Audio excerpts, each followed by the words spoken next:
بسم اللہ الرحمن الرحیم۔ Karachi one day New Zealand کی ٹیم بازوؤں پر سیاہ پٹی باندھ کر کیوں کھیل رہی تھی؟ نیوزی لینڈ ٹیم سابق کرکٹر بروس میریگے کے سوگ میں سیاہ پٹی باندھ کر کھیل رہی تھی۔ پاکستان اور نیوزی لینڈ کے درمیان کھیلے جانے والے دوسرے ون ڈے میں مہمان ٹیم بازوؤں پر سیاہ پٹی باندھ کر کھیل رہی تھی۔ سابق کرکٹر بروس میریگے گزشتہ روز 82 سال کی عمر میں انتقال کر گئے تھے، جس کے باعث نیوزی لینڈ کی ٹیم دوسرے ون ڈے بازوؤں پر سیاہ پٹی باندھ کر کھیل رہی تھی۔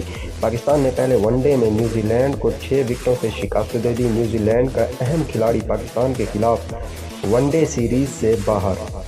بروس میرے نے 1988 میں ڈیبیو کیا اور اپنے کرکٹ کیریئر کے دوران 13 ٹیسٹ میچ کھیلے، جس دوران انہوں نے 23-92 کی اوسط سے 558 رنز بنائے اور 5 ففٹیز بھی کیں۔ واضح رہے کہ اس سے قبل کیوں کرکٹرز پاکستان کے خلاف دوسرے ٹیسٹ میں بھی سابق کرکٹر فرینک کیمرون کے انتقال کے باعث بازوؤں پر کالی پٹی باندھ کر میدان میں اترے تھے۔ ناظرین، اسی طرح کی انٹرسٹنگ ویڈیو دیکھنے کے لیے ہمارے چینل اسپورٹس اپڈیٹس کو ضرور سبسکرائب کریں۔